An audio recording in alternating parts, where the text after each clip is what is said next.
Mustafa, I want you to sit right over here. Sit right over here, Mustafa. Because I know as I do this material here, once you do it 3 times, it's yours, you know?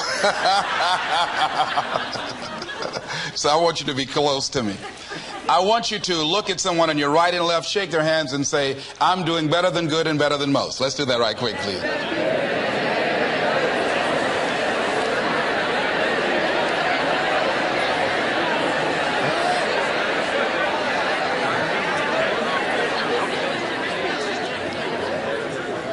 All right. I'd like to talk with you this evening about being hungry.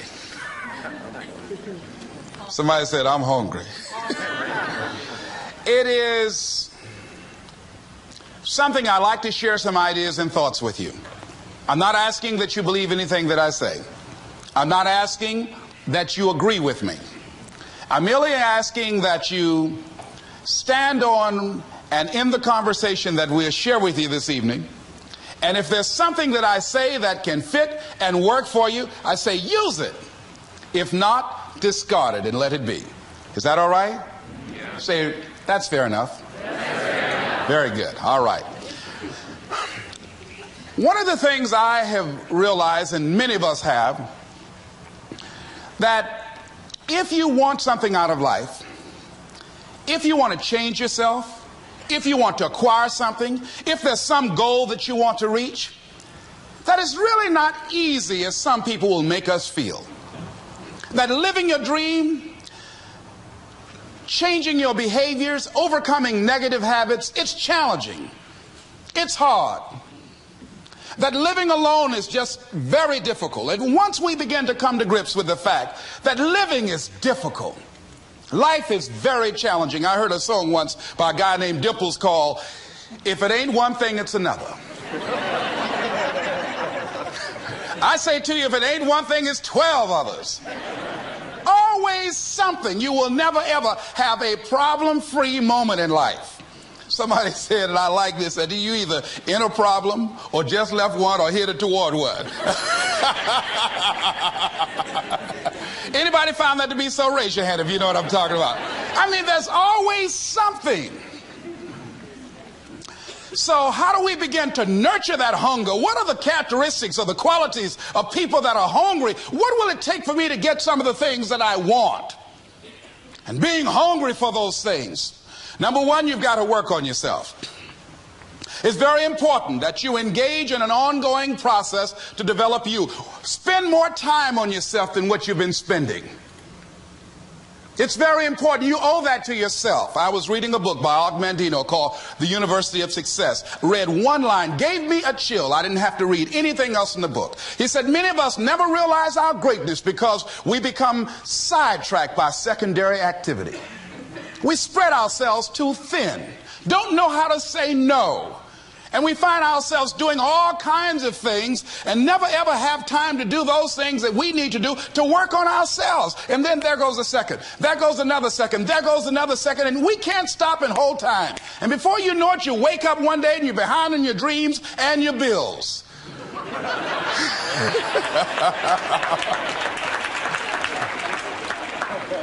So decide that you're going to take some time to work on you, that you deserve that. From yourself, that your life deserves some prime time because you are creating your own production. As Michael Todd would say, you are the star of your show. You are the director. You're writing the script. And you will determine whether your life is a smash office hit or flop. You determine that. Working on yourself, talking to yourself. That's so very important. Overcoming the negative conversation, that inner dialogue that's going on all the time, even when you don't want it to be there. You can't stop yourself right now from thinking. You can't do it. It's going on. And so learning how to empower yourself, part of doing that is standing up to yourself. You've got to stand up inside yourself sometimes and say, shut up.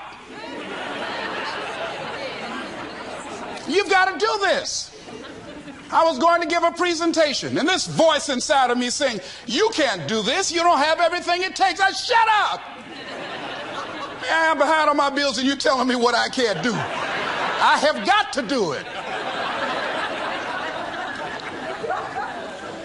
get scared sometimes. Your mind will go blank on you. Some people you will allow to unnerve you. And you wonder, what's wrong with me? I'm not crazy. That's why you've got to learn to make a conscious, deliberate, determined effort to stand up inside yourself. Working on yourself, watching that inner dialogue, it will determine the quality of your life. I don't believe this. I know this. I've had a challenge of losing weight.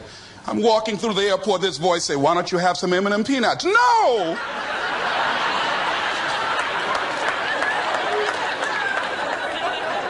Well, just one.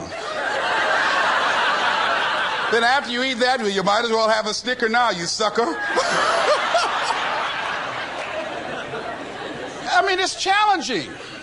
My mother fixed the kind of sweet potato pie you can't eat with your shoes on. Have to take your shoes off so you can wiggle your toes. It sticks on my fingers. It says, eat it. One little bite won't hurt. That voice, constantly. Little demons from Colonel Sanders driving my car in there. I had to say, no. I'll diet tomorrow. I saw a skinny man get hit by a truck. Had he had a little bit more weight, he might have lived, you know. Some of you know what I'm talking about. Raise your hand if you know that.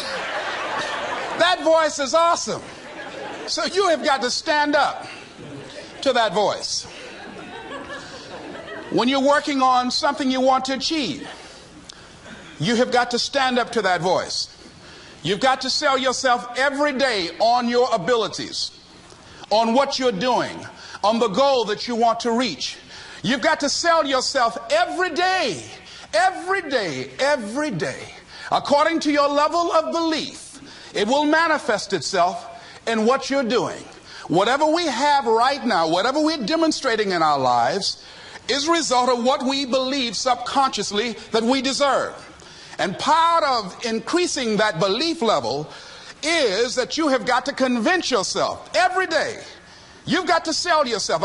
I do a lot of training for many corporations, and I conduct sales seminars, and I've heard all kind of guys doing techniques and training people techniques of how to close sales and how to work with and begin to control the sale and how to ask for the close. Let me share something with you. You can learn all the techniques in the world. If you don't believe in yourself, it won't happen for you. I learned all of it. So that's why I do a training called Focus on the Seller. You've got to focus on you. And as you convince you, as you sell yourself every day, you will begin to see a difference in the things that you're doing.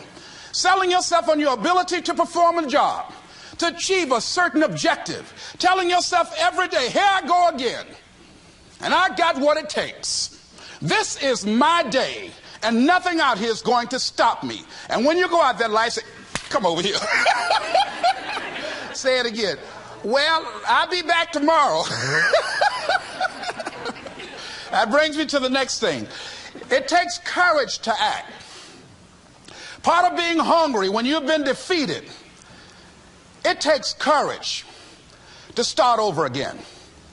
I used to do door-to-door sales, and I was working with another friend of mine, and door-to-door sales, I mean, it's punishing. It's cruel and unusual punishment. And I was a little boy knocking on the door. Hello, would you like to buy a nice working television set? No money down? No! Bam! They slammed the door in your face. And the friend of mine that was working with me, they slammed the door in his face, and I looked back, and he was going to the car. He said, I can't do this. And he sat down in the car. And he said, you go ahead, I'll be here when you get back. Now, he had a mother and father to take care of him. My mother was ill. I am adopted. I was hungry. I had to go on. I learned something about myself. That when you step into your fears, somebody said, it was Winston Churchill, he said that courage is going from failure to failure without losing enthusiasm. When you step into your fears and continue to push yourself to go on, something happens for you. It will enable you to transcend yourself. I went to the next door. You like to buy a nice working television? No! Bam! Went to the next one. No, bam. After a while, I no longer took it personal.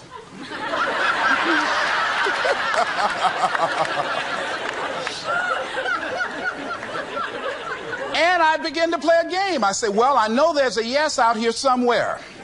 And I'm going to keep on till I find it. And I'm not going home until I do. And I continue to knock on doors. And then somebody eventually would say yes. And I said, are you sure? And I would go in there and I would get the sale.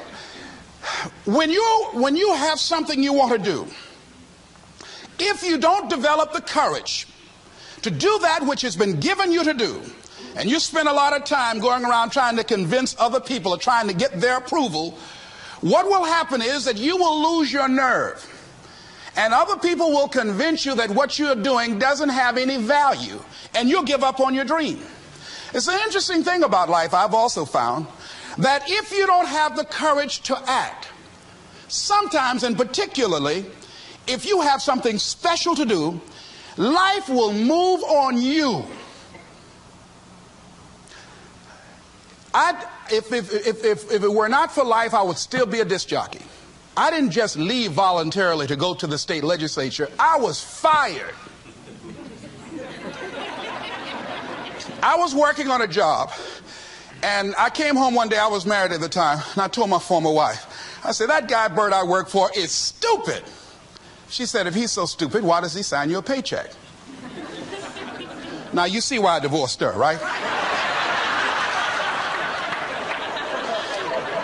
I couldn't stand her. That night, I could not sleep well. Here was a guy that was controlling my life. I was going through all kinds of changes because this man controlled my paycheck. And it was Carlyle who said, truth crushed to earth shall rise again. Winston Churchill said, the truth is incontrovertible. Malice may attack it, ignorance may deride it, but at the end there it is. And we know scripture that says, ye shall know the truth, and the truth shall set you free. And the truth that I had to come to grips with, that I wasn't in charge of my destiny. The truth was that I wasn't giving all that I had. The truth was that there are some things that I wanted to do, but I didn't have the courage to act on those things.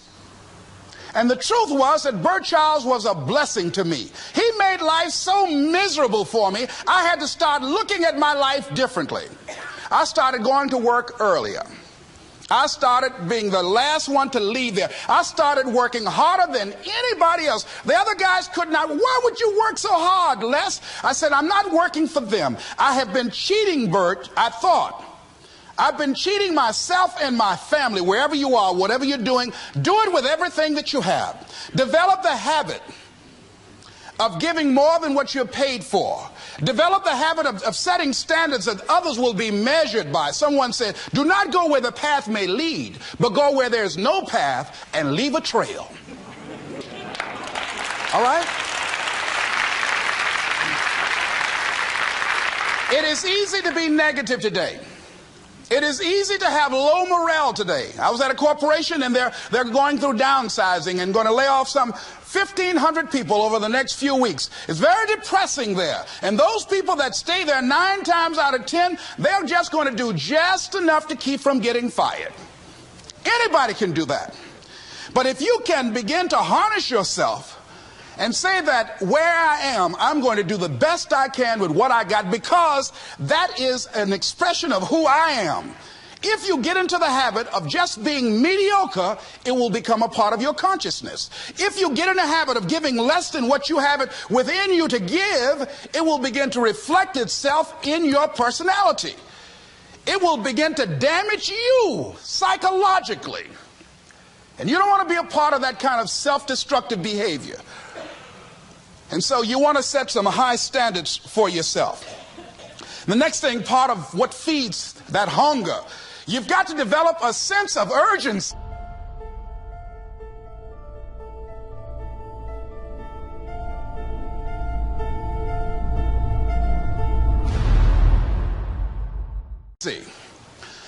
Aurelia said, stop living your life like you have 1,000 years to live.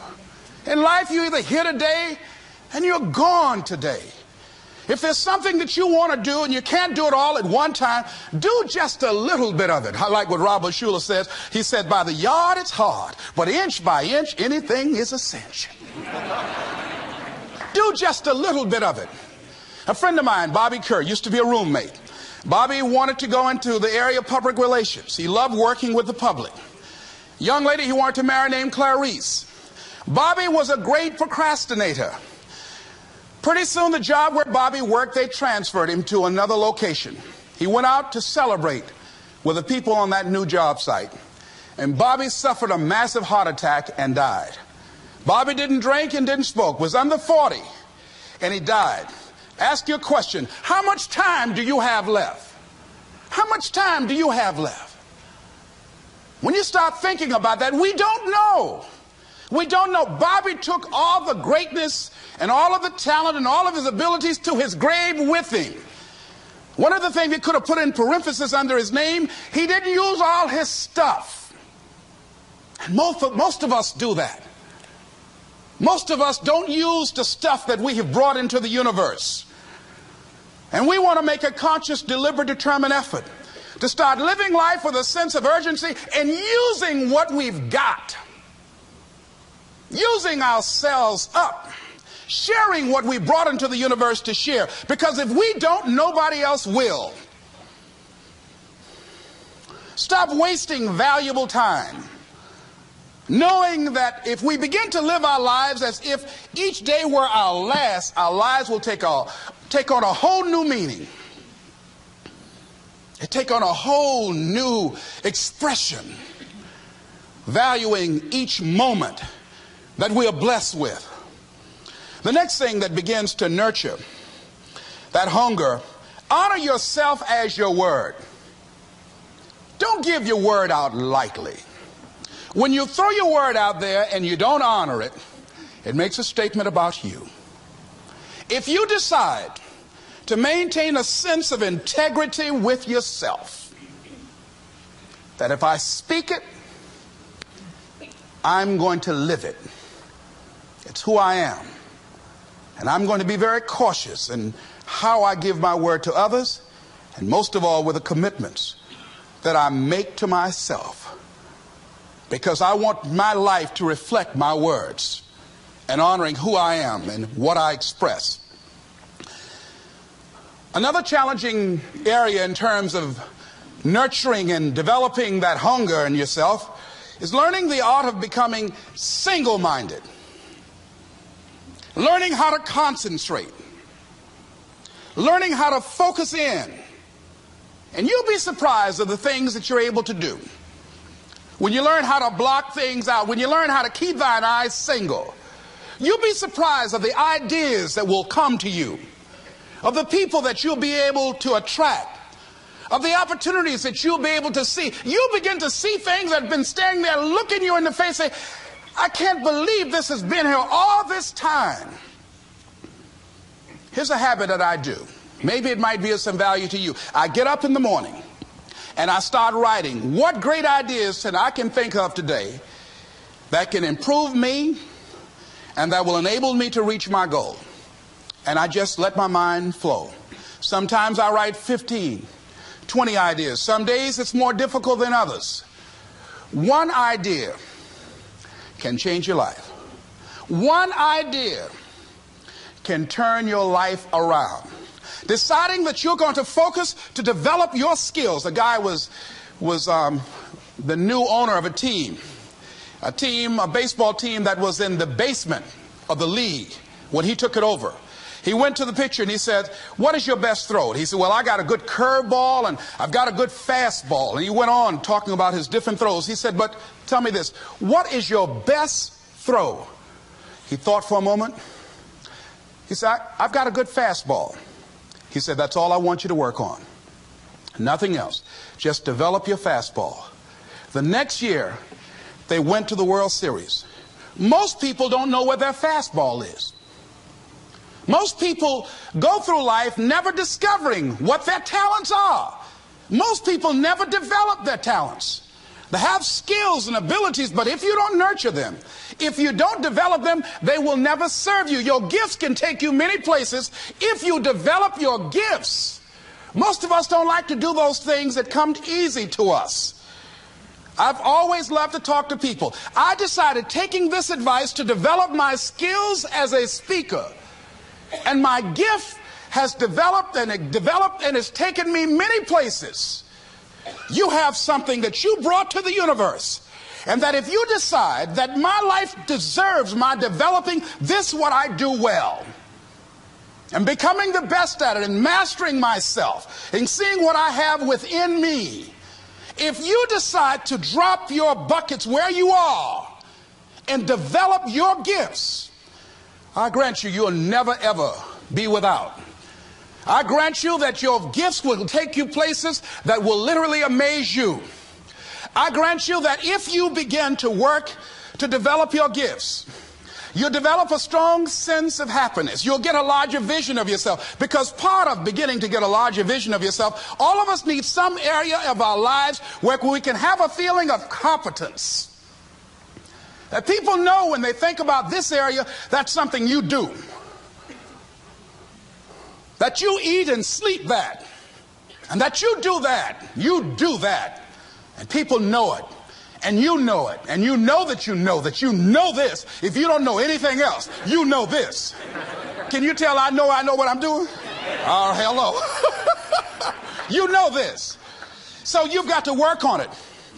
When other folk are having a good time, you've got to have the strength of character to concentrate, to read, to digest information. If you decide in any particular area that you're concerned about, to make a conscious, deliberate, determined effort to read one book a month in that area, in 5 years, you'll be among the top 5% experts in the world.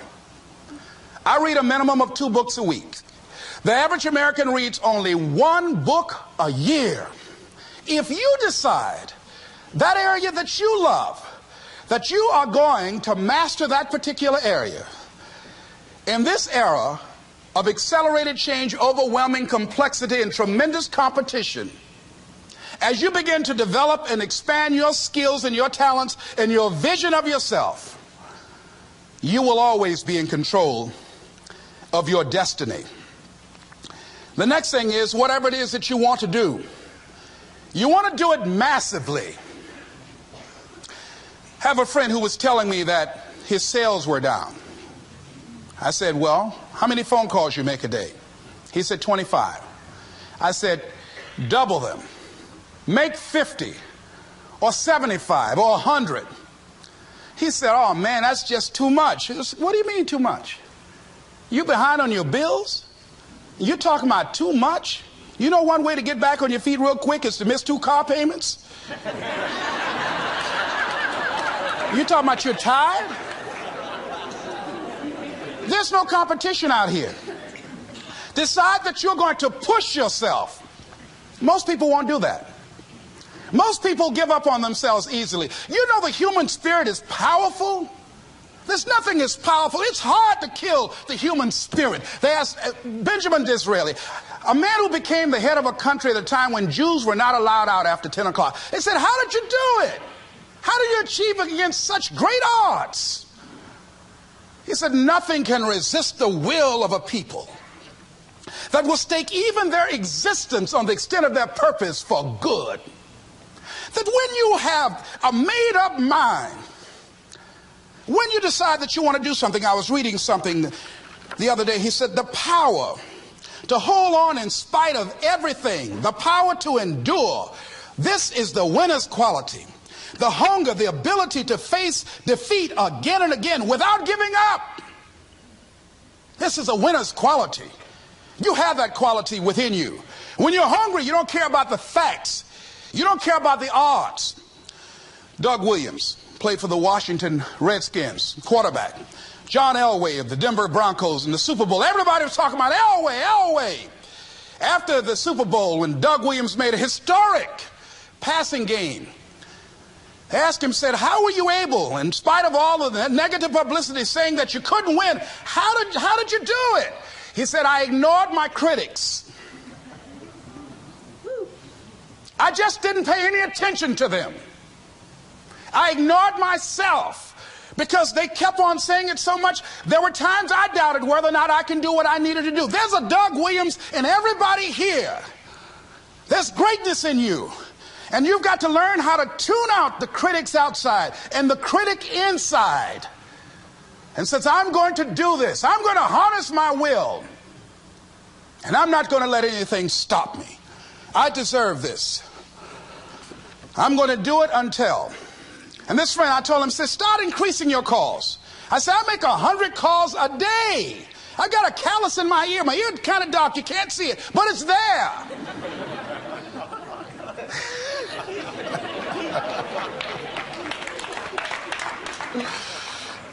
His sales have increased. He's working harder now. The other thing is that if you want something, you have got to be relentless. You've got to learn how to become resourceful. You've got to learn how to become creative. When crises strike in your life, and in the Chinese language, crises mean danger, but it also means opportunity. And this is an opportunity for you to grow. And you've got to be so relentless, regardless of what comes down the pike, that you're always looking for a way to get over, always looking for a way that you can break through, always looking for a way that you can win.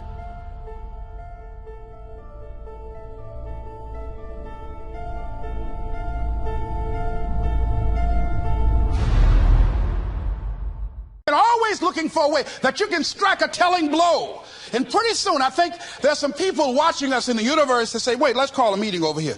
You know that guy Mustafa? Look at him down there. He won't stop. Just that fool don't know he can't get over. Look here. Why don't we do this? Let him go and let's mess with somebody else. Just let him go on through.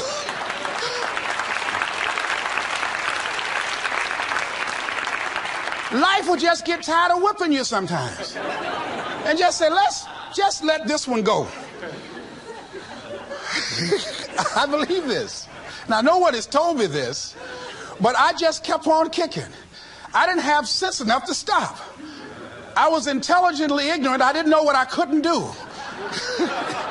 So I just tried anything. And the fascinating thing about life, because you can't get out of it alive, you might as well have a good time, you know? You might as well have a good time. Live your life with passion, with some drive.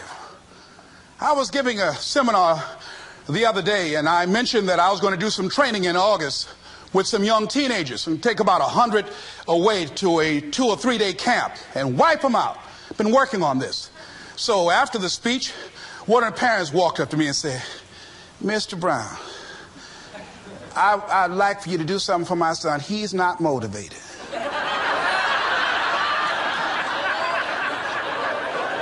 I said, I wonder why.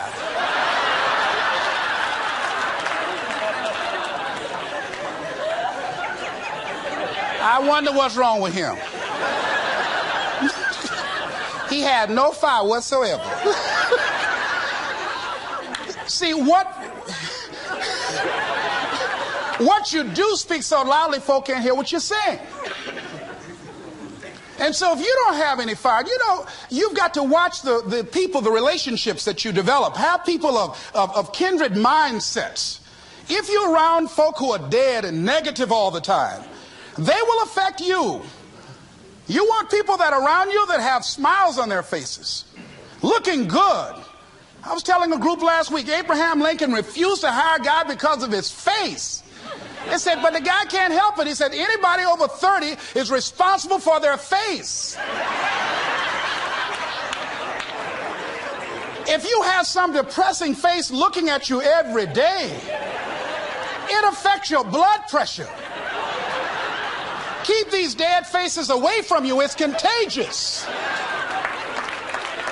This is serious. So you've got to watch your countenance, watch your face, have an uplifted expression, watch your body posture. All of these things affect you psychically. You got to be the kind of person that you are fearless. Fearless. Folk leave fearless people alone. There's some people walk through a neighborhood and every dog in the neighborhood would bark at them.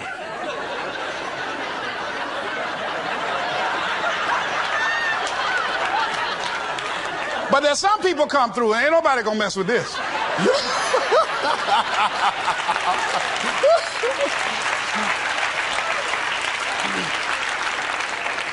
You are unstoppable. And because you are unstoppable, because you've got power that you haven't even begun to use yet, you owe it to yourself to release your brakes. How many of you have the experience of pulling out of your driveway and you mashed on the accelerator and the car was just going, and couldn't move, and you mashed harder and it couldn't move, and then you discovered you had your emergency brakes on, and then you release those emergency brakes and it goes, choo! Have you ever had that experience before? Most of us go through life with our brakes on, holding back, not giving all that we have, not sharing all of ourselves. Most of us go to our graves still holding on rather than releasing it. What are some of those things that keep us from releasing it? Because of past experiences, past defeats, past pain. We look back, well, it didn't work out then. It probably won't work out now. Many people get confused their performances with who they are. I was reading Pat Riley, the coach of the Los Angeles Lakers.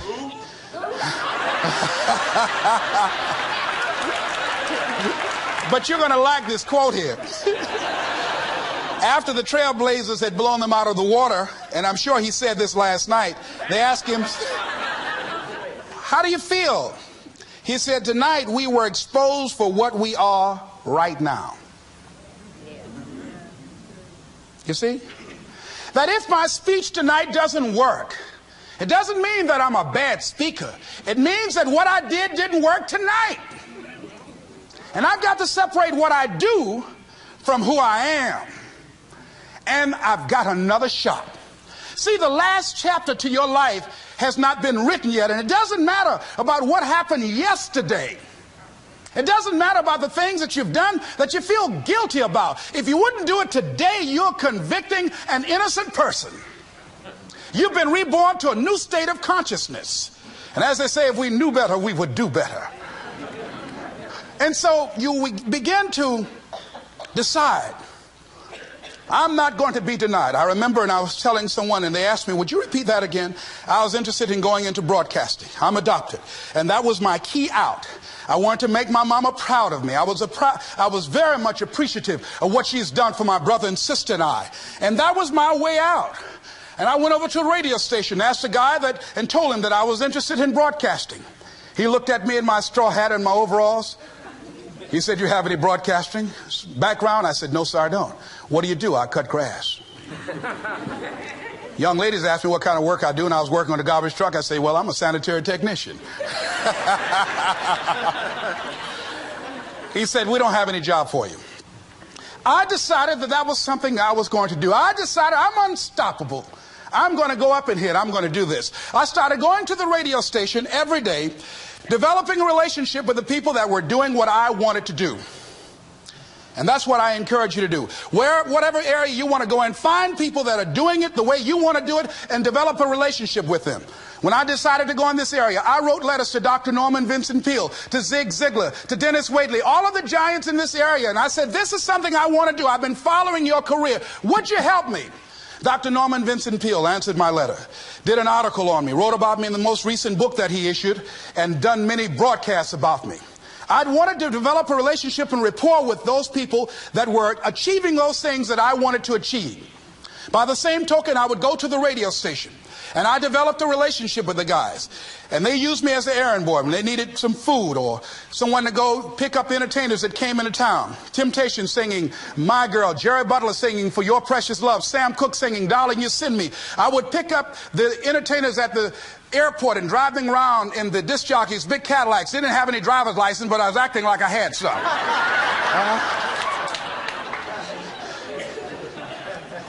Every day I used to go home and work on my communication skills, developing myself. It was Whitney Young. He said, it's better to be prepared for an opportunity and not have one than to have an opportunity and not be prepared. Start working and developing yourself now and prepare yourself for what it is that you want, because you expect to get it. And when the disc jockeys were in the control room, I would go in and watch them and develop a trust level, and they would let me stay, and I would watch and observe them working the controls. When you want something out of life, don't worry about how you're going to get it. How is none of your business. The most difficult thing that it is to hold the vision. It's to hold the vision. So there I was at the radio station. A guy was on the air and he started to drink by the name of Rock. I was outside the window looking at him and watching. Hungry and ready. Saying, drink, Rock, drink. Pretty soon the phone rang. It was the general manager. I said, hello? He said, Les, this is Mr. Klein. I said, I know. He said, Rock can't finish his program. He's slurring his words. I said, I know. Can you work the controls until one of the other disc jockeys come in? Would you call them? I said, yes, sir. I hung the phone up. I said, now he must be thinking I'm crazy. I called my mama and my girlfriend Cassandra. I said, y'all come out on the front porch and turn up the radio. I'm about to come on the air.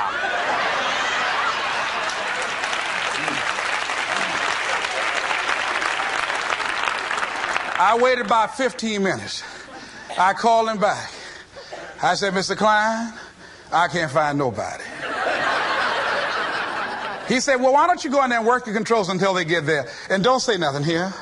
I said, yes, sir. I couldn't wait to sit down at that turntable, Mustafa. I said, look out, this is me, LB, Triple P, Les Brown, your platter playing Papa. There were none before me and there will be none after me. Therefore, that makes me the one and only. Young and single and love to mingle, certified, bona fide, and indubitably qualified to bring you satisfaction and a whole lot of action. Look out, baby, I'm your love man. I was hungry.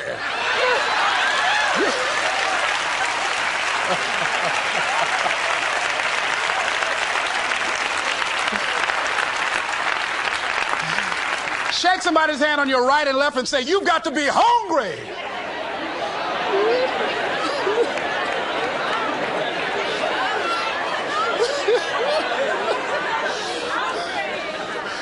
Well, y'all something else. You hear me? You want to be persistent about what it is that you want to achieve. Alexander Graham Bell said, what this power is, I cannot say. All I know is that it exists and it becomes available only when a man or a woman is in that state of mind in which he or she knows exactly what he or she wants and is fully determined not to quit until they find it. When our children are learning how to walk, how many times will your baby attempt to walk and fall and you just say, just sit down, don't try anymore, you've fallen 20 times.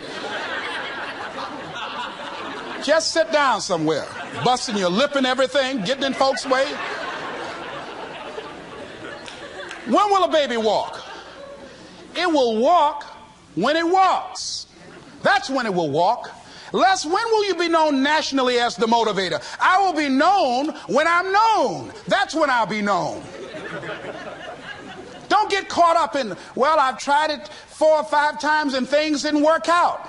If there's something that you want and you're hungry for it, you've got to do whatever is necessary until. And when you give the best you can and that's not enough, you must do what is required. And don't give up on yourself. Don't throw the towel in so quickly. Many people give up on the 1-yard line, where if they have the determination just to keep on knocking. It's a funny thing about life. If you're home one day and someone is knocking on the door and you say, I don't want to be bothered today, and if that person just keep on knocking, say, can you believe that fool's still knocking? Pretty soon you say, what is it? What do you want? And that's how you've got to be about your dream.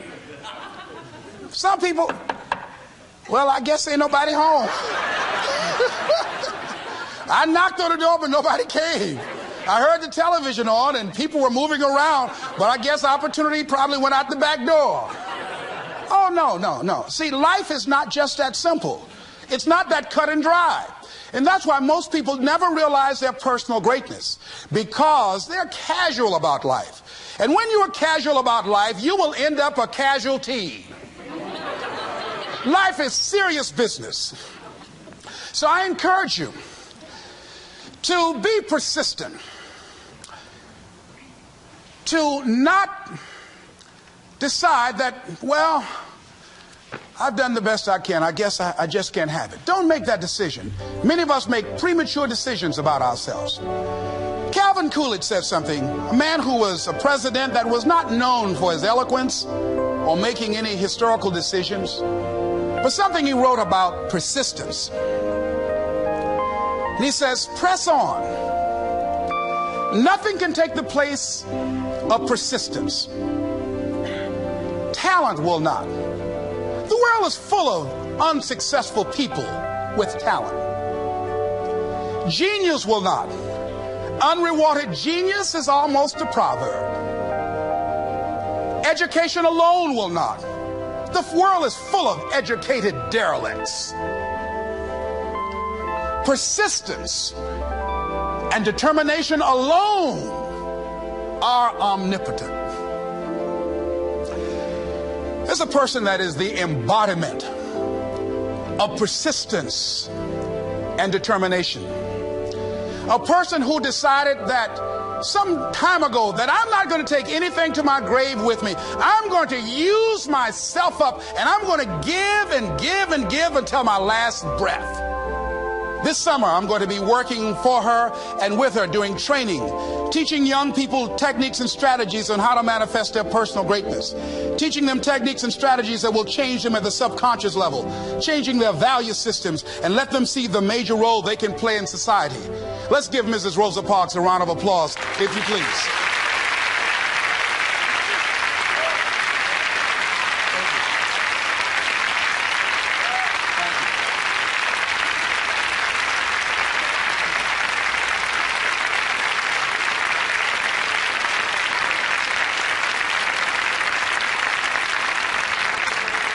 Here we are in the presence of greatness. Mrs. Parks, people over here couldn't see you. Would you come up? Could you? She's such a beautiful person.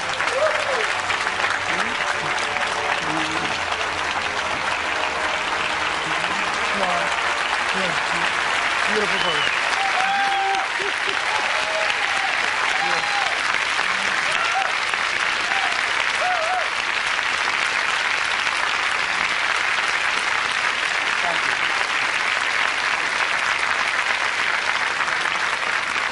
I encourage you to see Mrs. Parks and Mrs. Elaine Steele about the Rosa and Raymond Parks Institute for Self-Development. If you're interested in your children participating in that, they have some information over here to share with you. It is just fascinating and just a blessing to have this woman when a lot of folk who are giving up. And here this year she celebrated her 75th birthday and still has a dream of being an instrument of change.